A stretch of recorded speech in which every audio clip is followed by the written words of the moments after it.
Այսօր կկարդանք 5 կտակարանի ծննդոց 48-ից 49-33-ը, ինչ պետք է անեն հավատացյալները իրենց ընտանիքի համար, նախքան Աստված նրանց իր մոտ մահվան կտանի։ Հենց այդ ինչ Հակոբն արեց, նա գովաբանեց Աստծուն անցյալի համար։ Նա պատմեց իր ընտանիքին, թե ինչ էր արել Աստված իր համար և ինչպես էր Աստված օրհնել նրան։ Աստված փրկել և առաջնորդել նրան իր ողջ կյանքում։ Հակոբը մի շարք վայրերում դժվարություններ կրել, բայց Իսրայելի քարը նրա ապաստանն ու պաշտպանությունն է եղել։ Մեր կյանքի մայրամուտին թող որ մենք կարողանանք ասել. «Եկեք երեխաներ, լսեք ինձ, ես ձեզ կսովորեցնեմ Տիրոջից վախենալ», ինչպես դա գրված է Սաղմոս 34:11-ում։ Եվ նա օրհնություն տարածեց այնքան ժամանակ, որքան կարող էր։ Ռուբենի մեղքը անդրանիկության օրինակն արժանացավ, որ տարածվեց Հովսեփի որդիների վրա։ Եվս մեկ անգամ Աստված փոխեց ծննդյան հերթագայությունը, քանի որ Հակոբը Եփրեմին առաջ դասեց Մանասեից։ Հովսեփն ազդված էր այն բանից, որ Հակոբը ճիշտ էր արել։ Մենք երբեք չպետք է փորձենք Աստծուն ասել, թե ինչպես նա օրհնեց մարդկանց։ Հիշիր, որ Հակոբը խաչեց իր ձեռքերը։ Գուցե սա այն խաչի նկարն է, որ առաջին ծնունդը փաստը մի կողմ է դնում, իսկ երկրորդ ծնունդ է տալիս, դա խորհելու տեղիք է տալիս։ Նա զգուշացրեց ապագայի մասին։ Գլուխ 49-ում հոր օրհնությունը չէ իր զավակներին, այլ մարգարեություն է այն մասին, թե ինչպես կարող էին ապրել որդիները ապագայից իրենց անհատականություն նկատած որոշումների առումով։ Ռուբենը վավաշոտ ու շռայլ զավակ էր, բայց Ղևին ու Շմավոնը նրա զայրացած ավագ եղբայրներն էին։ Հուդան լինելու էր արքայական տոհմը, քանի որ Մեսսիան, Շիլո, խաղաղության բերողը, պիտի Հուդայից գար։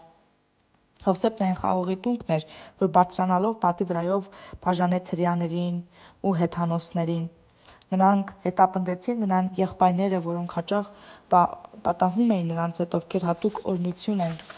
արժանանում Աստծո կողմից։ Դուք կարող եք տեսնել դա նույնիսկ այսօր, բայց Տերը նրա հետ էր։ Ինչ հրաշալի է, երբ Տերը քեզ հետ է։ Տերը նրա հետ էր, նրան ուժ էր տալիս և նրան օրհնությունն ավելի էր ընդարձակվում։ Հովսեփը տառապեց,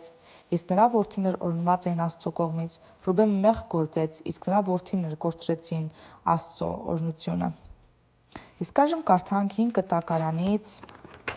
48-1-ից մինչև 49-33-ը։ Այդ դեպքերից հետո Հովսեփն հայտնեց, թե քո հայր Հակոբը հիվանդ է։ Հովսեփը վերցրեց իր երկու որդիներին՝ Մանասեին ու Եփրեմին, եկավ Հակոբի մոտ։ Այդ մասին Հակոբին տեղյակ պահեցին ասելով. «Ահա քո որդի Հովսեփը քեզ մոտ է գալիս»։ Իսրայելն ուժերը հավաքեց և նստեց անկողնում։ Հակոբն ասաց Հովսեփին.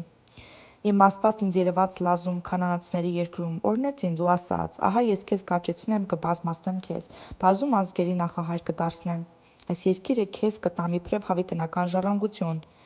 Արդ մինչև իսկ Եգիպտոս գալը Եգիպտոսում ծնված քո երկու որդիները իմն են, Եփրեմն ու Մանասեն ինձ համար թող լինեն ինչպես Ռուբենն ու Շմավոնը, իսկ մյուս զավակները, որոնց ծնունդը կտաս, նրանից հետո թող քոնը լինեն։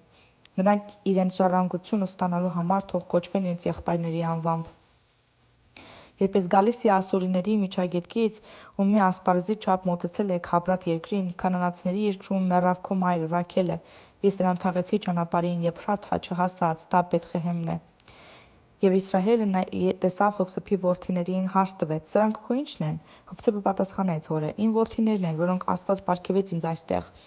Հակոբն ասաց. «Նրանց բեր ինձ մոտ, որ օրհնեմ նրանց»։ Իսրայելի աչքերը ծերության պատճառով տկարացել էին, լալավ չէր տեսնում։ Հովսեփը նրան մոտեցավ նրանց, Հակոբը համբուրեց նրանց և իր գիրկն առավ։ Իսրայելն ասաց Հովսեփին. «Ահա ոչ միայն կարոտս առա քեզանից, այլև Աստված ինձ ցույց տվեց նաև քո զավակներին»։ Հովսեփը նրան վերցրեց իր ծնկներից և նրանք մինչև գետին խոնարհվեցին նրա առաջ։ Հովսեփը առավ իր երկու որդիներին՝ Եփրեմին ունենալով իր աջ կողմում, այսինքն Իսրայելի ձախ կողմում, և Մանասեին իր ձախ կողմում, այսինքն Իսրայելի աջ կողմում, և մոտեցրեց նրան։ Իսրայելը մեկնելով իրար ձեռքը դրեց Եփրեմի գլխին, որ կրտսերն էր, իսկ ձախը Մանասեի գլխին, և փոխեց ձեռքերի տեղը, քանի որ Մանասեն էր անդրանիկը։ Օրհնեց նրանց և ասաց. «Աստված, որին հաճո եղավ իմ նախնիները Աբրահամն ու Իսահակը, Աստված, որ պահպանեց ինձ մանկությունից մինչև այսօր, հրեշտակը, որ փրկեց ինձ ամեն տեսակ փորձանքներից, թող օրհնի այս մանուկներին, թող սրանց մեջ վերապրի իմ անունը և իմ նախնիների Աբրահամի և Իսահակի անունը, նրանք օրհնյալ լինեն երկրի վրա և շատ բազմանան»։ Հովսեփը տեսավ, որ հայրը իր աջը դրել է Եփրեմի գլխին, և դա ծանր թվաց նրան։ Հովսեփը ուզեց օգնել իր հորը, և նա իր ձեռքը հանի Եփրեմի գլխի վրայից և դնի Մանասեի գլխին։ Հովսեփն ասաց իր հորը. Կարգն այդպես չէ, հայր, որովհետև սա է Անդրանիկը, քո աչը դիր սրա գլխին։ Հայրը սակայն այդ չկամեցավ եւ ասաց. Գիտեմ, որդյա, գիտեմ, ես նույնպես ժողովուրդը թող դառնա փառավորվի, բայց սրա կրտսեր եղբայրը նրանից մեծ կլինի։ Նրա որդին բազում ազգերի նախահայր կլինի։ Հակոբն այդ օրը օրհնեց նրանց ասելով. Իսրայելը թող ձեր միջից օրհնյալ լինի, թող ասեն Աստված քեզ հետ, թող վարվի այնպես, ինչպես Եփրեմի եւ Մանասեի հետ։ Եվ նա Եփրեմին ավելի առաջ դասեց, քան Մանասեին։ Իսրայելն ասաց Հովսեփին. Ահա մեռնում եմ, Աստված ձեզ հետ լինի եւ ձեզ վերադարձնի ձեր նախնիների երկիրը։ Ես քեզ իբրև սեփականություն տալիս եմ իմ սիրով ուղղաղով ամորացիների գրաված Սեքիմը, որն ավելի մեծ է, քան քո եղբայրների բաժիմը։ Հակոբը կանչեց իր որդիներին եւ ասաց. Հավաքվեցեք եւ որ ձեզ հատնեմ այն, ինչ պատահելու է ձեզ հետագայում։ Հավաքվեցեք եւ լսեցեք Հակոբի որդիներ, լսեցեք ձեր հոր Իսրայելին, Ռուբեն իմ անդրանիկ որդի, իմ զորությունն ու իմ անդրանիկի սկիզբը, դու ինձ հետ խիստ վարվեցիր, իմ մեծ հանդգնություն կշտամբեցիր ինձ, ջրի նման մի եռա, քանզի մտել է մահիճը քո հոր ու պղծել անժամ մահիճը նրա։ Եղբայրներ Շմավուն ու Եղևին անիրունություն գործեցին կամովին, խորհրդին նրանց մասնակից չի լինի անձը իմ։ Նրանք Դավին հոժար չէ սիրտը իմ, ցասումով իրենց մարդ սպանեցին, հաճույքի համար ջլոտար արեցին ցուլեր։ Անիծյալ լինի ցասումը նրանց, քանզի հանդուգներ, անեծվի նրանց ողն ու մոլուցքը, քանզի սաստիկ էր, կբաժանեմ ես նրանց Հակոբի մեջ եւ կցրեմ նրանց Իսրայելի մեջ։ Հուդա, քեզ կորնեն եղբայրները քո, ձեռքը քո կիջնի թիկունքի վրա թշնամիներիդ, հորդ որդիների գլուխը խոնարհեմ պիտի քո առաջ, Հուդա, կորյուն առյուծի։ Դու շարավիղներից ելլար որդյակ իմ, ելլար բազմիցս ննջեցիր դու որպես այռուց եւ որպես կորյուն այռուծի, ով պիտի արդյոք արթնացնի նրան։ Հուդայից իշխան չի պակասելու, ոչ էլ առաջնորդ նրա կողերից, միջև որ գա նա, ում պատկանում է հանդերձյալները, նրան են սպասում ու ժողովուրդները։ Իր ավանակին կկապի որդից, իր որդը ոստիծեշի քուրակին, իր պատմուճանը կլվա գինով եւ իր հագուստը խաղողի արյամբ։ Գինուց զարթուց է աչքերը նրա, իսկ ատամները սպիտակ կաթից ավելի։ Սաբուղոնը կբնակվի ծովի եզերքին, որպես նավերի նրա նավահանգիստ ու կտարածվի նա միջև Սիդոն։ Իսաքարը բարու ցանկացավ եւ հանգիստ ապրեց իր տարածքներում։ Տեսնելով որ հանգիստը լավ է, հողը բարեբեր,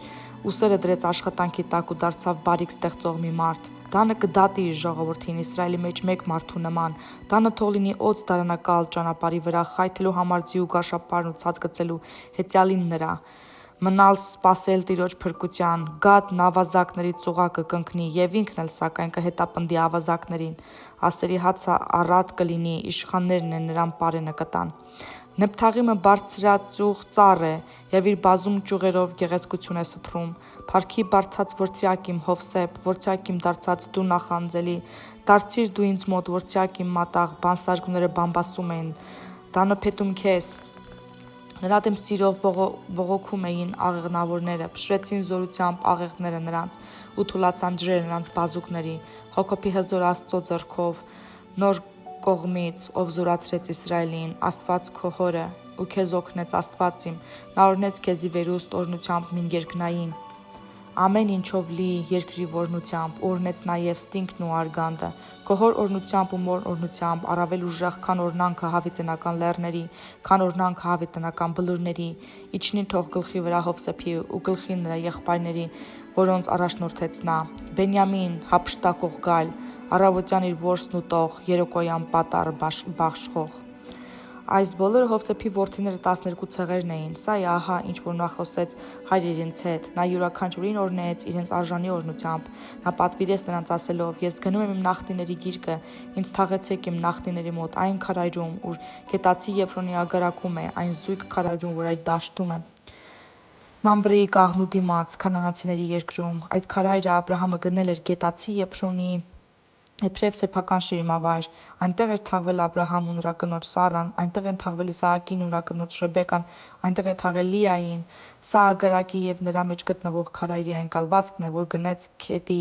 որդիներից։ Հակոբը դադարեց իր որդիներին պատվիրան տալուց, ոտքերը հետ վերեց մահճակալի մեջ, մեռավ ու գնաց իր նախնիների գիրկը։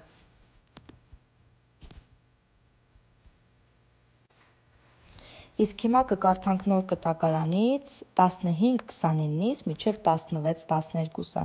Մենք այստեղ կընթերցենք սովյալների մասին։ Առաքյալներն արդեն մոռացել էին 5000 մարդու կերակրելու հրաշքը։ Դա զարմանալի է մեզ համար, քանի որ չենք կարող պատկերացնել, թե ինչպես կարելի է մոռանալ այդպիսի ակնթարթը։ Երբ դու ճգնաժամ ես ապրում, ժամանակ հատկացրու վերանայելու նրա անցյալում արված ողորմածությունները, հիշեցնելու ինքդ քեզ, որ նա չի փոխվում։ Փորձիր վերաբերվել մարդկանց այնպես, ինչպես Հիսուսն էր անում։ Խնդրիր նրան քեզ շնորհելու ճանաչելու իմաստությունը։ Դու մեղավոր ես ինչ-որ թյուրիմացությունների համար։ Զարմանալի է, մարդիկ հավատում են եղանակի տեսությանը, բայց ոչ Աստծո խոսքին։ Նրանք չեն տեսնում, թե Աստված ինչ է անում իր աշխարհում։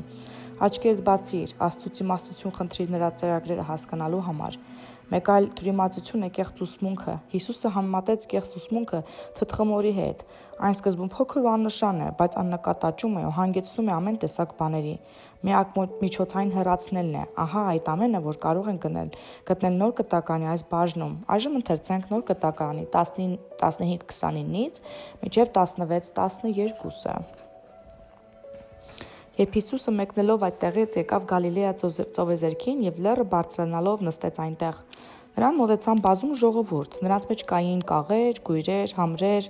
հաշմանդամներ և ուրիշ շատերը։ Նրանց բերեցին, գցեցին նրա ոտքերի առաջ և նա նրանց բժշկեց։ Այնպես որ ժողովուրդը զարմանում էր տեսնելով, որ համրերը խոսում են, կաղերը քայլում, հաշվանդամները բժշկվում, կույրերը տեսնում և փառք են տալիս Իսրայելի Աստծուն։ Եվ Հիսուսը իր մոտ կանչելով աշակերտներին ասաց. «Խղճում եմ այս ժողովրդին, որովհետև ահա 3 օր է, որ ինձ մոտ են ու բան չունեն, որ ուտեն։ Եվ նրանք չեմ կամենում սոված արձակել, գուցե ճանապարհին ուժասպառ լինեն»։ Աշակերտները նրան ասացին. «Իսկ այժմ այս ամայության մեջ որտեղից մենք այդչափ հաց այդքան ժողովուրդ կշտացնելու համար»։ Եվ Հիսուսը նրանց ասաց. «Քանի՞ նկանակ ունեք»։ Եվ նրանք ասացին. 7 և մի քանի ձուկ։ Եվ նա հրամայեց ժողովրդին, որ նստեն գետնի վրա։ Եվ վերցնելով 7 նկանակն ու ձկները, գոհություն հայտնեց Աստծուն և կտրեց այն և տվեց աշակերտներին, և նրանք էլ ժողովրդին։ Բոլորը կերան և հագեցան, և 7 լիքը զամբյուղ կտորտանքներ մնացին, վերցրեցին։ Եվ երբ նրանք որ կերան, մոտ 4000 հոգի էին, չհաշված կանանց և երեխաներին։ Երբ նա ժողովրդի բազմությունը արձակեց, նավակ բարձրացավ և եկավ Մաղդաղայի սահմանները։ Փարիսեցիներն ու սադուկեցիները մոտեցան և փորձելով նրանից ուզում էին, որ ցույց տա իրենց երկնային մի նշան։ Իսկ նա պատասխան տվեց և ասաց նրանց. «Չար և շնացող մի սերունդը նշան է ուզում, և սակայն նրան նշան չպիտի տրվի, բացի Հովնան մարգարեի նշանից»։ Եվ նրանց թողեց ու գնաց։ Հիշեցնեմ, որ Հովնան մարգարեն մեծ ձկան փորում մնաց 3 օր ու գիշեր, այնպես ինչպես Հիսուսը մնաց գերեզմանում 3 օր ու գիշեր։ Դա այս հրաշքի մասին է խոսում։ Աշակերտներն էլ գնացին ծովի եզերքի այն կողմը, բայց մոռացան հաց վերցնել։ Հիսուսը նրանց ասաց. «Տեսեք, զգույշ եղեք սադուկեցիներից և փարիսեցիների խմորից»։ Աշակերտները նրանց մեջ խորհում էին և ասում, որովհետև հաց չէին վերցրել։ Հիսուսը հետ իմացավ ու ասաց. «Թերահավատներ, ինչու եք ձեր մտքում խորհում, թե հաց չունեք։ Դեռևս չեք իմանում և չեք հիշում 5 նկանակը, որ կերակրեց 5000 հոգի և քանի սակար վերցրիք, ոչ էլ 7 նկանակը, որ 4000 հոգի և քանի սակար վերցրիք։ Արդ ինչպես է, որ չեք իմանում, թե հացի համար չէ, որ ձեզ ասացի զգույշ լինել փարիսեցիների սադուկացիների խմորից։ Այն ժամանակ իմացան, թե չէր ասվել, որ զգուշանան խմորից, այլ փարիսեցիների և սադուկացիների ուսմունքից»։ Իսկ այժմ կարդանք Սաղմոսներից 21-ից մինչև 10։ Աստված իմ, նայիր ինձ, ինչու լքեցիր ինձ, հանցանքներիս պատճառով հեռու մնացիր իմ փրկությունից։ Աստված իմ, քեզ կանչեցի ցերեկով, բայց չլսեցիր ինձ, կանչեցի գիշերով, բայց չանսացիր ինձ։ Դու ապրում ես սրբերի մեջ և գովերգվում Իսրայելում։ Քեզ վրա հույս դրեցին հայրերը մեր, հույս դրեցի քեզ վրա և դու փրկեցիր նրանց։ Առ քեզ աղաղակեցին և ապրեցին, քեզ վրա հույս դրին և ամոթով չմնացին։ Բայց ես որդի եմ և ոչ թե մարդ, մարդկանց համար նախատինք եմ և անարգանք ժողովուրդներին։ Բոլոր ինձ տեսնողները արհամարհում են ինձ, խոսում շրթունքներով և շարժում գլուխները իրենց ասելով. «Հույսը դրել է Տիրոջ վրա, դե թող փրկի և ազատի նրան, եթե սիրում է նրան»։ Դու հանեցիր ինձ արգանդից, որ իմ հույսը դարձավ մորս կաթով սնելու օրիցը։ Իսկ հիմա կարդանք Առակներից Առակ 4:20-ից մինչև 27։ Որցյակ Ասա իմ իմաստությանը և ականջ դեր իմ խոսքերին, որ քո աղբյուրները չպակասեն, պահիր իմ խոսքերը քո սրտի մեջ, քանզի դրանք կյանք են գտնողների համար